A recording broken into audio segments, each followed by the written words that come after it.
We're doing permissions for recording now. That's interesting. Okay. Hi, everyone. Thank you for joining us for another Sunday Talk within the Nine-Sided Circle. I'm one of your hosts, Noor Kyle, along with your other host, Mushtaq Ali. Yeah, and we are so glad to have a few new faces joining us and a few familiar ones. And if you're watching on YouTube, you're awesome. Thanks for showing up and joining us through space and time for our weekly gathering. And this week we are going to be talking about lucid waking. So what do we mean by that? We're going to be discussing that. But first of all, we have to do our typical YouTube spiel. Mushtaq, yes. You want to take the lead on that? Shall I take the lead on this? Let me tell you about this. This is the YouTube spiel, which is where I say, if you're watching us on YouTube, welcome. We are happy to have you. If this is your first time, or if for some reason known only to the higher powers, you have not yet subscribed to our channel, please considering hit that subscribe button, because we need to get this channel up to 1,000 subscribers so that we can become Amazon affiliate. YouTube. Yeah, partner. YouTube, excuse me, YouTube partners. Yeah. I hate them all equally. Because now YouTube is monetizing our videos against our desires, permission, and will, because their attitude is. Yeah, and they're the only ones who benefit from that. We certainly aren't getting a cut. Yeah. And the point, we don't want to subject you to commercials. Yeah. Yeah. So the only way that I have found to get around this is to get enough subscribers that we can become one of the YouTube partners. And then I can go in and manually demonetize each video, which I will do immediately, because I don't want you to see, especially the commercials that these guys are putting up. They're from people that I would never want you to be subjected to. We both feel that way for sure. Yeah. So hit that subscribe button and hit the like button, because the more people like us, the more up we are in YouTube's algorithms. More people find us, more people subscribe. We get to 1,000 subscribers faster, and you can stop watching these damn commercials. Everyone benefits. Yay. Yes. Yeah.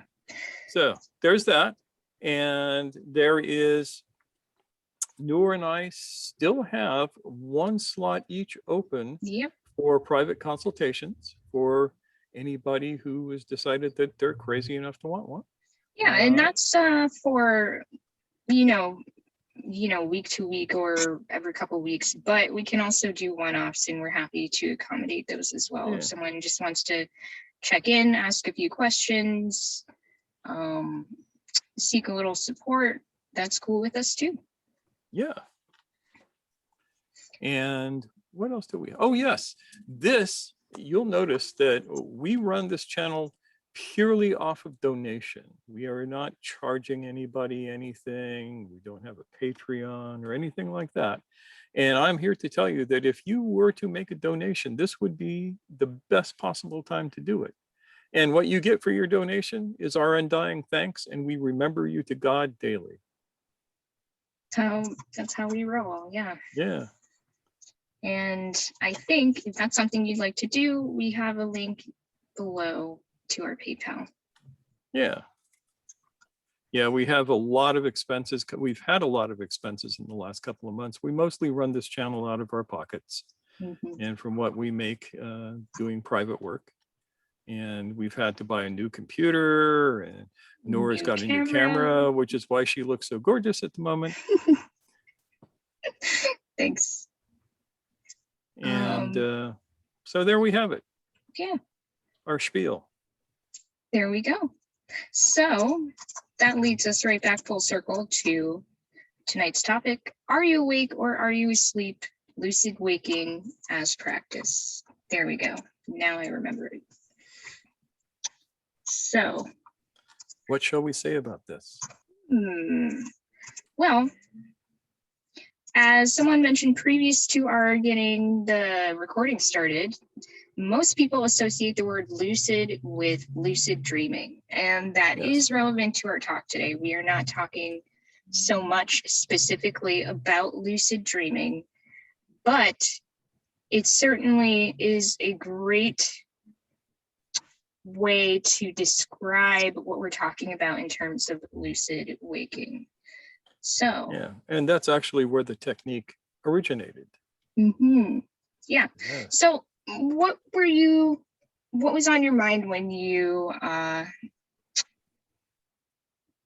came up with this phrase today, Mishtak? Because you and I were discussing it, and this is what we found was a great metaphor for what we're talking about.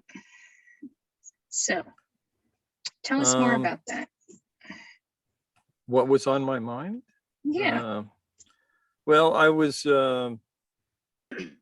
looking at various presenters on YouTube about these sorts of things, and I noticed that a lot of it was really complex. And the technique that we're going to talk about tonight is actually one that, I mean, I can't say that I'm the only one that came up with this, but I came up with this one day. I have been practicing lucid dreaming since I was a mere lad. I learned how to do it quite young, and for years I enjoyed it. And the whole secret to lucid dreaming is to, at some point in your dream, to realize that you're dreaming. And just the act of that wakes you up. The moment you go, oh, this is a dream, you are in a lucid state. Yeah. So if we want to define terms, I guess that's how we could describe it is many people have had this experience while sleeping of having a moment where they're like, something is very strange about the experience I'm having right now. Oh my gosh, you know what? That thing is not how it is in real life. I must be dreaming. Yeah. That or you find yourself flying like through that. the air and going, oh, this is a dream, because no matter how hard I flap my arms in the waking state, I don't fly. Right. So something like that usually cues you into the sense of, oh, wow, I'm dreaming, and I seem to be having the experience of having agency within my own dream. And that's where things get interesting. So let me go back to the early 1980s, probably around 1982 or 83, maybe a little bit earlier, somewhere in there. The way I would used to set up lucid dreams is I would actually imagine myself in a dream, and I would imagine myself asking myself the question, am I awake or am I asleep? And checking in to see what it was. And then I would wake up in my dream. And I would do this, you have to practice it throughout the day. Imagine you're in your dream, ask yourself the question, and eventually you'll ask yourself the question in the dream and you'll wake up. Yeah, because you kind of have to normalize the behavior for yourself, right? Yeah. You have to make a habit of it. Yeah, but the funny thing was, and the thing that was so amusing is I found myself asking myself this question throughout the day about the waking state. And it was doing something very interesting to me, which is in the moment when I said to myself, am I awake or asleep? I would realize that I was waking up from a waking sleep, from a waking trance. And at first it was just for mere seconds, if even that long, moments like, oh, I'm awake. You know how that goes. And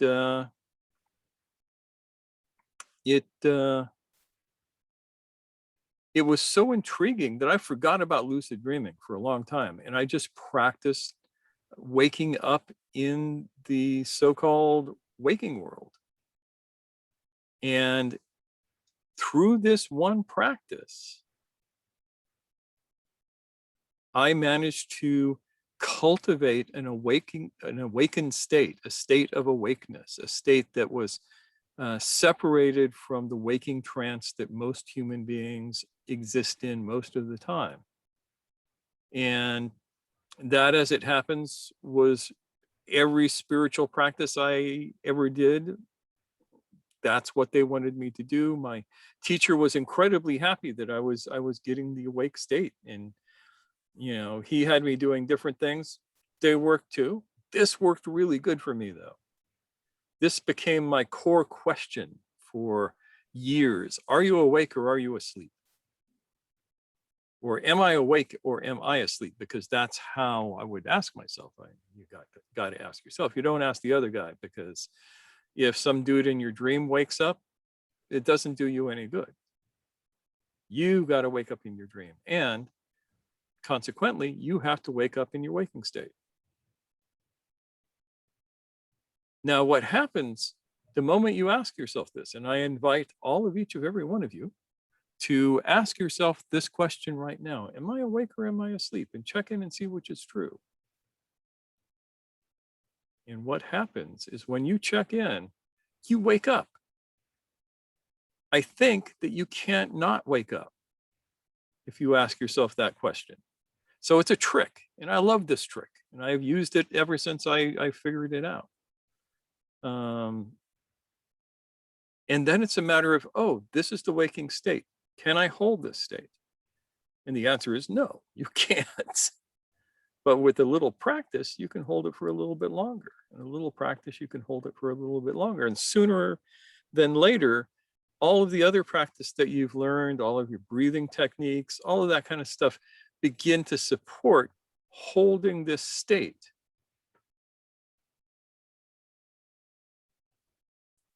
Does that make sense? I see people sort of nodding. Yeah, so let's talk about that. So Zainab, what's coming up for you?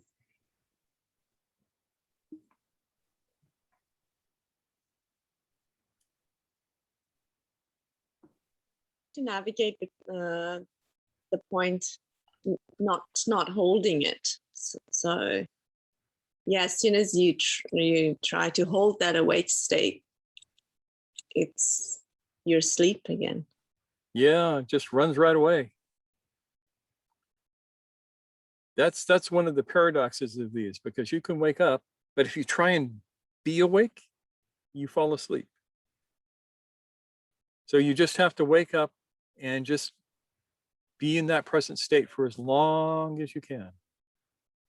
Kind of let it mere be, seconds, right? usually. Yeah, As mere opposed to seconds. trying to force it. Yeah. Yeah, because you can't force it. If you force it, your attention begins to become fixated again. What this question does is it breaks the fixation of attention. And that is a very good thing, because, you know, all of our attentions fixate. Right, we all know that. This isn't new ideas. I mean, Patanjali wrote about this in the Yoga Sutras over 2,000 years ago.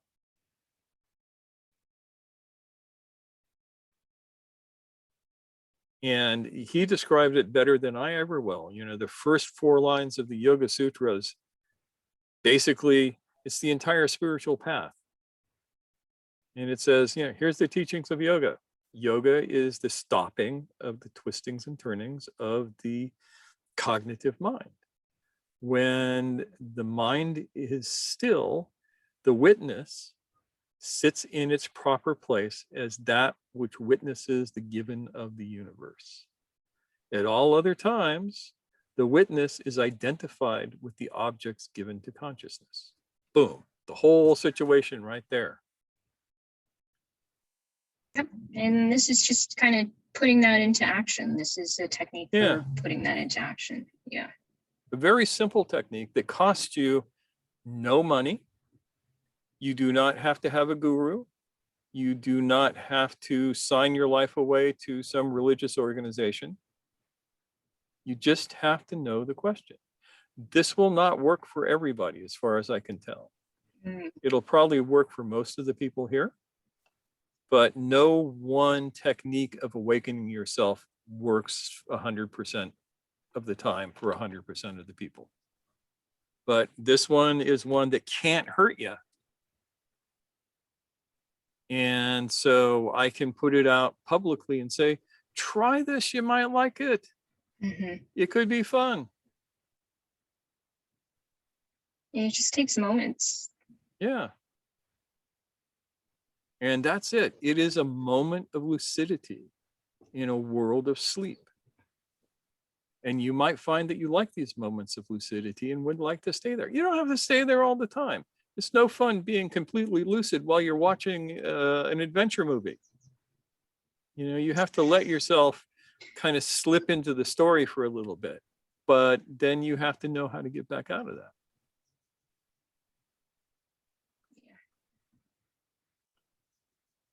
So you do this. What happens? Over time, you experience those objects which your consciousness fixates on. Object doesn't necessarily mean like my computer screen that I'm sitting in front of, but objects presented to consciousness, like the idea of your partner, or the idea of your boss, or the idea of your job, or anything that can grab and hold your attention. We were talking about politics before we started the talk here, and there are few things that will grab and hold your attention like politics. Seeing lots of nods. Yeah. And there's a reason for that, which is politics can affect your life. And that puts it right down there at the base of Maslow's hierarchy. And, you know, the thing is, when your attention is fixated, you are easily manipulatable. Is that how you say the word? You can be manipulated. Manipulable? Yeah. But yeah, you're malleable. Your mind is malleable to the outside. And you don't want that. Of course, all the awakeness in the world will not do you any good if you don't get a little critical thinking thrown in. Yeah, that's an interesting point. So yeah, when you say I have thinking, met some really stupid, enlightened people. I mean, dumb as a box of hair. Yeah. So how did that work for them? I'm just imagining this, and I think a lot of people are worried about getting so quote unquote enlightened that they're checked out and they're not like civically engaged anymore, or, you know, in touch with the people in their lives who need something of, you know, need some investment from them, some engagement. Yeah, this is why we say, become an adult first. Yeah. Being an adult is very important, because in all of the people who I ran across who were just completely woken up and yet non-functional as adult human beings, they never passed through the station of human adulthood. Right. Yeah. Like they haven't done that grounding work. Yeah. They haven't laid that foundation, it sounds like. And so as a result, they end up in this state where they are quote unquote awake, capital A, but they're kind of absent, right? Yeah. They're not present in the way that they might be if they had learned how to balance being interconnected with the world around them before reaching that quote unquote enlightened state. What people don't realize is that, with a very few exceptions in the world, most of those being at the level of prophets, waking up, achieving spiritual enlightenment, or whatever you want to call it, does not mean that you also get the omniscience package installed. You are not all knowing. If you were dumb as a rock before you were enlightened, you will be dumb as a rock and enlightened. Oh, the possibilities, Yeah. And that happens all the time. You get these guys who are like, they're definitely, one with the universe, but they can't tie their own shoes. Mm-hmm. Can they learn to tie their own shoes? Would they see a point in trying? Well, that's the thing. It's because if they don't have that, if they have not built that matrix before the point of awakening, they may not have an idea that it's worth tying their own shoes. But what that means is their students have to take care of them. And maybe their students get brownie points in heaven for doing that, but it doesn't actually seem to do anyone much good here on this planet. This is some serious food for thought. Shuri, I see you unmuted. Did you have a thought? Yeah, so this weekend, and this is relating to being asleep awake, I went to feed my pussycats at 6:30 a.m. in the morning, and I'm used to my environment, thought I did, and I promptly headbutted a table at full force and gave myself a black eye. Oh, goodness. Ouch. So, ouch. But the thing was, the awakeness, sometimes you think you're awake, but you're not. And what my asleepness was that I have only just discovered that I have a deficit in night vision. So the difference between a solid object, a shadow, and space were the same thing. So what I thought was space was actually a solid object. So I promptly smacked this thing so hard that my whole side of my face is still quite sore. Gosh. But what I'm saying is that sometimes you think you're awake and you're not. And then it's when you get these more information and insight, going, wow, what I assumed was awakeness was not awakeness. So I want Mushtaq and yourself to comment on that people can still be asleep when they think they're awake, when they've made these assumptions and they're completely wrong. And it's a good thing to find out. Yeah, we actually did a talk on that a while back, the idea of being halfway up the mountain. Yeah. And I stole that title from a woman I know who wrote a book on it, who was a student of an actual awake teacher who was also functional in the world. Yeah. And I knew her teacher and was very impressed by him every time I met him. And this happens more often than not. The initial awakening is not the full awakening. And people make that mistake. And it goes back to the Conference of the Birds, which I highly recommend to all of you as a book and as a talk.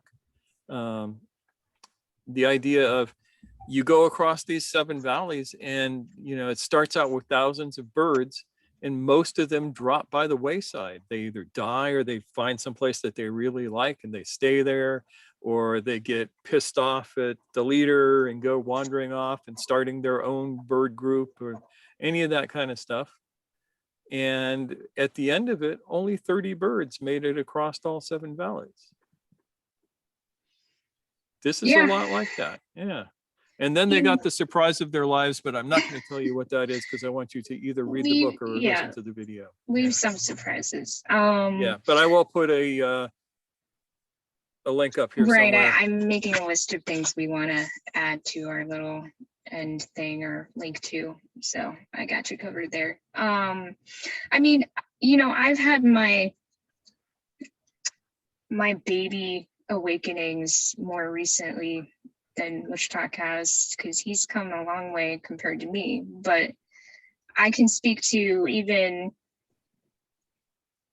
like a decade ago, I had some pretty vivid awakenings that were like visually exciting and like there's sensory engagement and stuff. And I was really taken by those experiences. And here we are a decade later, and I see those and I value those experiences, but I understand that was just you know, crumbs or drops in the bucket compared to all the learning that comes after that. And it is unfolding at all times. It is something that is just ever ongoing. And for me to have ever thought from the beginning, and luckily I didn't really have the impression that suddenly I was one with all and totally awake, thank God. But what I know now compared to what I thought I knew then is just so different in both like quality and understanding. So I think it's safe to say the work is never really done. Nope, at least not so far, you know. Mm-hmm. I ain't done yet. Right. It's an interesting thing though, because there is usually a significant gap between initial awakening and final awakening, you know, the full abiding non-dual awareness kind of stuff that everybody talks about. There's a gap between these two. Yeah. And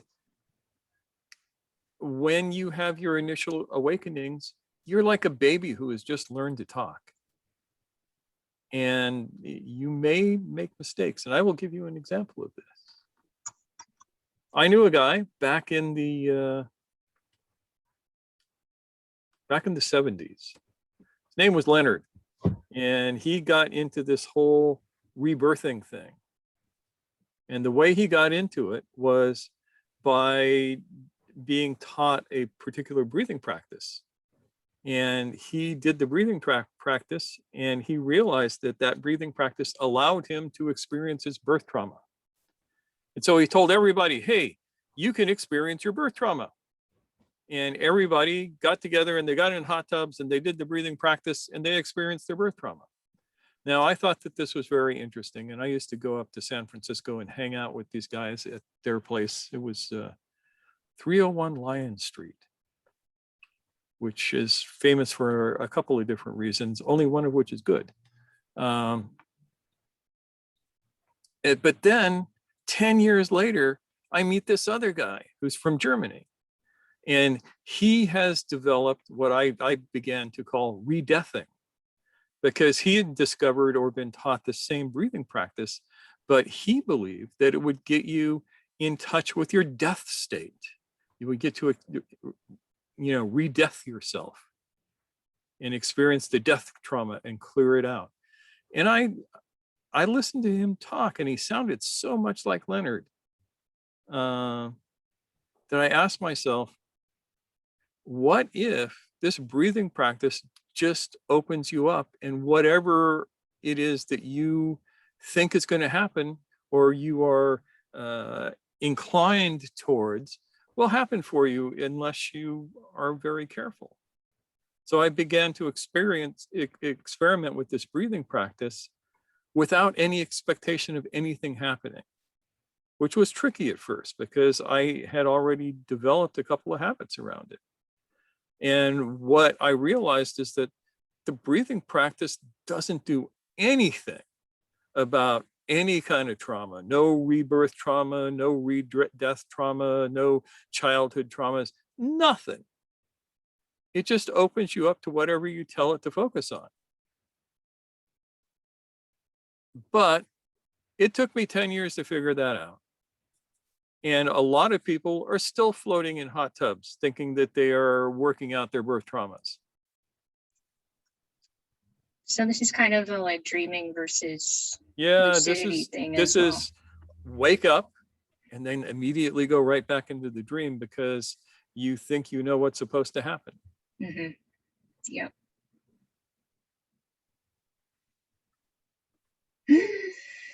Tricky stuff. It's tricky stuff.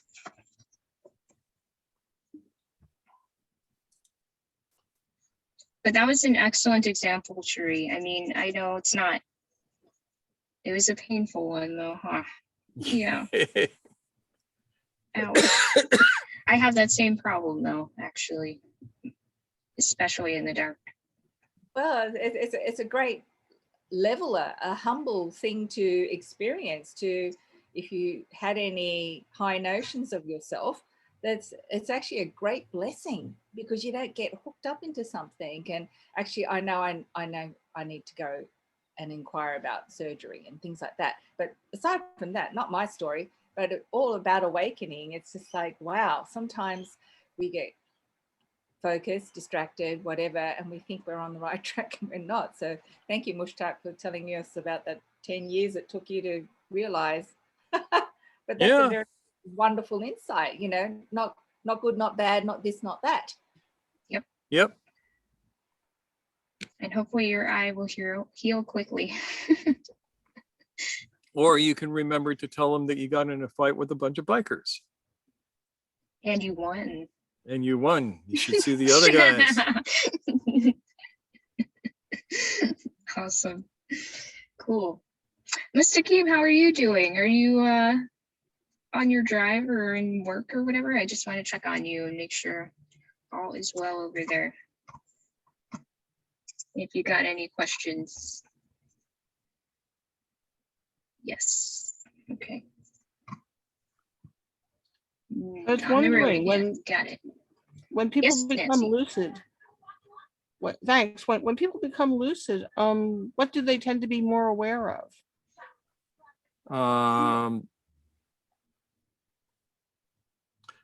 The present.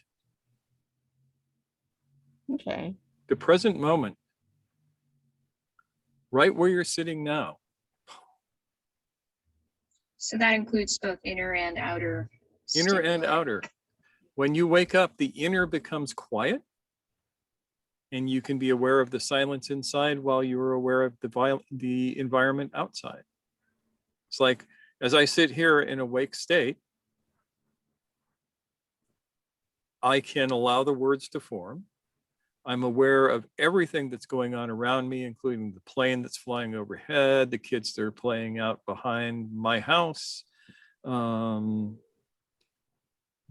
qualities of light in the room, the feeling of the seat that I'm sitting on, all of that kind of stuff, without having to comment on it, unless I need to comment on it so that you can know what I'm aware of. And at the same time, the inside is just quiet. We like this. Does that help, Nancy? Yeah. Good.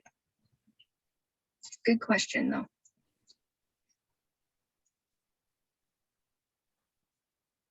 So I am not sure if I'm pronouncing this correctly. Is it Leveda? Please correct me. It's Leveda. Great. Do you have any questions or anything you'd like to share?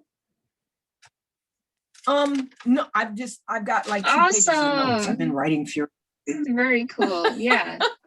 So yeah, so let me see if I understand please. correctly. And it'll be your turn to correct me. So you ask yourself while you're awake if you're awake or asleep. And asking that question silences your mind so that the inner witness comes to the fore and views the world. And sometimes you think you're awake when you're not, because that state of awakeness does not last for very long. So you have to keep asking it. And well, what I wrote here was enlightened stupid people are like toddlers smearing their feces on the wall. So that actually sounds more accurate than the way I was saying it. So But yeah, it does sound like you got it, you know what I mean? I feel like you really did catch the nuance of what we were trying to explain at the beginning, and thank you very much for that. well, I think it's a useful question because I know I've been guilty of, you just kind of moving through the day. Right. You know, you have things you have to do and you're moving through the day and the day comes to an end and someone says, how was your day? And you have to struggle to remember what you did because you were checked out. Yes. And so I've had a few days like that where if you put a gun to my head, what did you do today? Check my phone.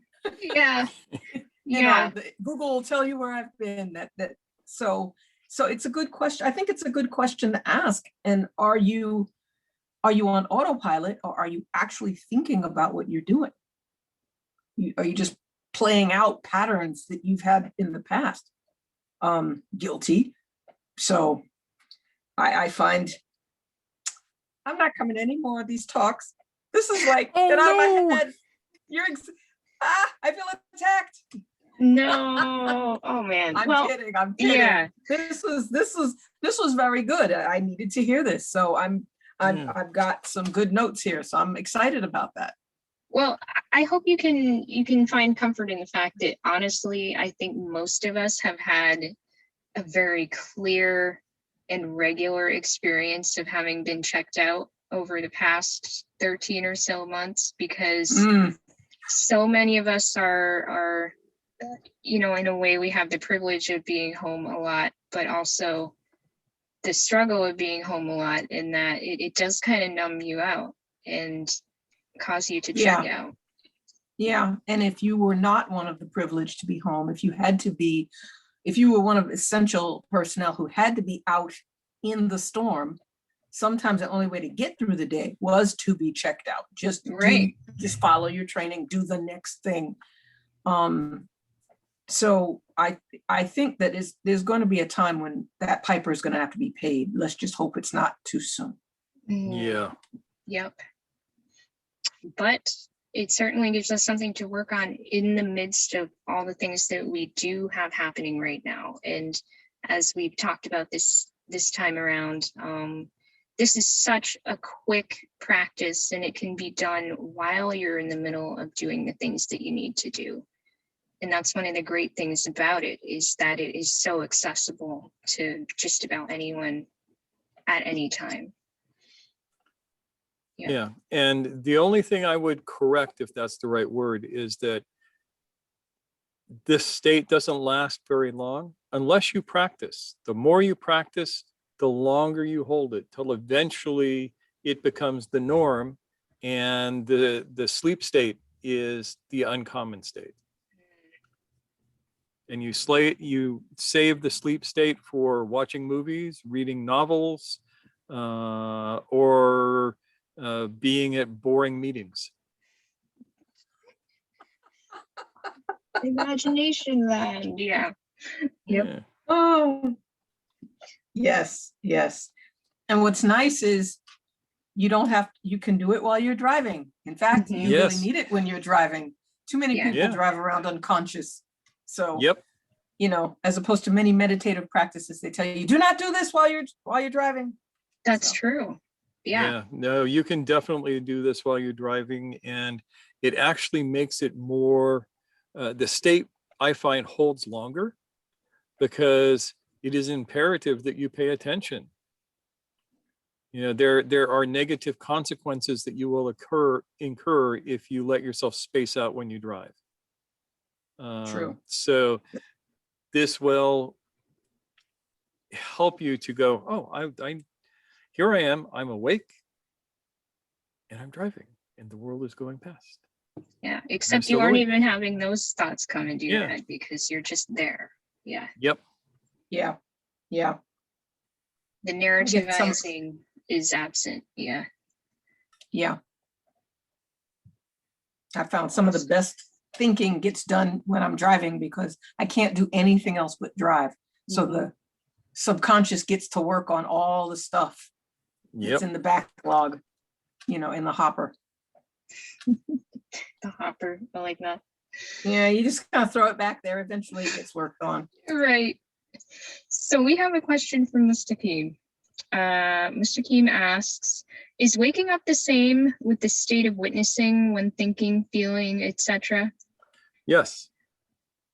Okay, As a so yeah, matter of fact, that's when you another hit- good point. Yeah. when you hit the waking state, you are doing what Gurdjieff calls self-remembering.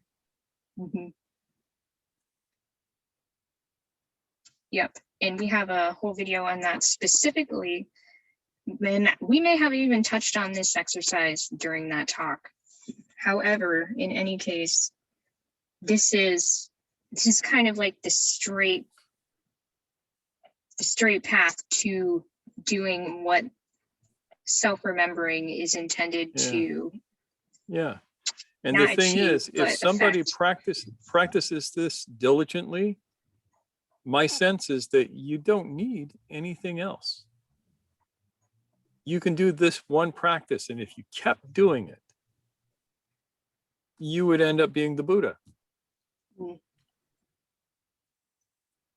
Yep. Of course, the key words there are kept doing it.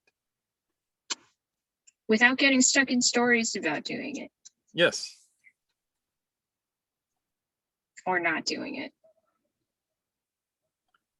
Yeah, I remember a guy I know, one of these enlightened dudes, was talking about Ramana Maharishi, right? And his whole thing was, and he has a huge following.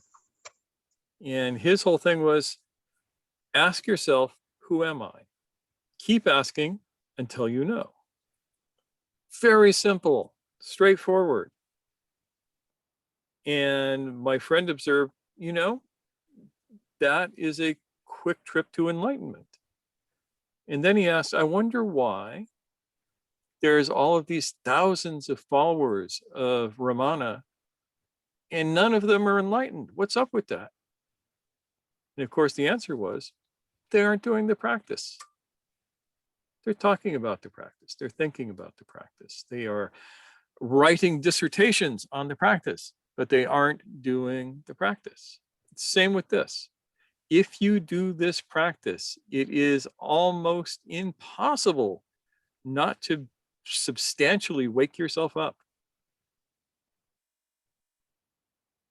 And you don't have to pay thousands of dollars. You don't have to go to any groups. You do not have to sit at the feet of the guru. Which is why nobody teaches you this practice, I've come to realize. They want to get that money. They want to get that The fame adulation, and the yeah, the adulation. That fame, it's yeah. exactly the word I was looking for. Yep. So when you're editing this video, Mhm. Mushtaq, when you get to the point where, if you do, put it behind a paywall. If I edited these videos, I would do that. That's the thing. We don't. We are like Yeah. super Yeah. lazy. Plus, it means a lot to us to kind of present things as they are. And Yes.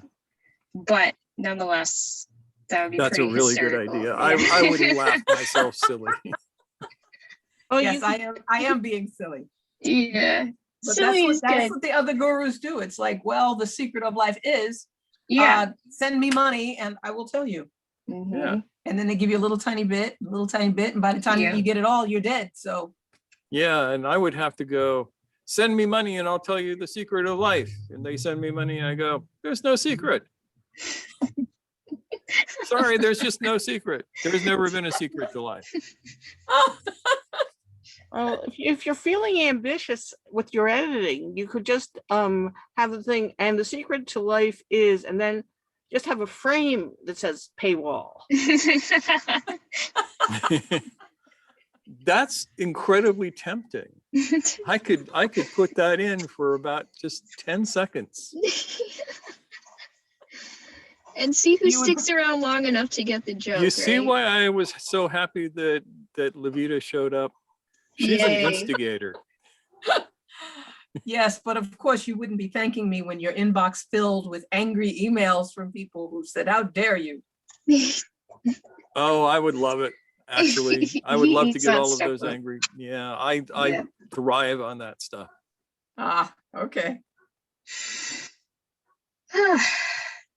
So I don't know if I have anything to add. How about you, Mushtaq? if by using this technique, you someday find that you're enlightened, you can make a donation to the Nine-Sided Circle.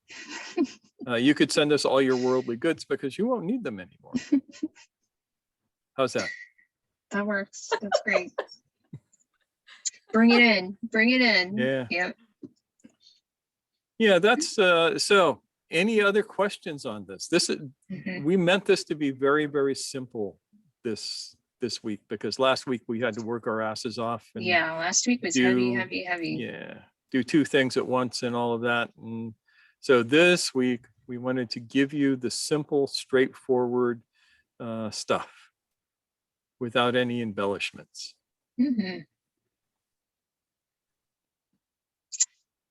What do you think, Zainab? Have you got any other thoughts to add or questions? New? Cool. All right. And Mr. Keem had a good question. Shree had a really good example of when things go sideways, but it's all good. It's very educational. And Nancy and Lovita have offered some really cool thoughts. Thank you guys. Made us laugh too. I always love that. Yay. Yay. All right, so that may be it for tonight. Yeah, are we ready to turn off the recorder? Because let me switch over to do Brady Brady Bunch Bunch. mode and Yeah, so we're in wave Brady Bunch goodbye mode now. And to everyone on so YouTube. goodbye, folks. Bye. We'll see you Thanks for all being here next week. next week.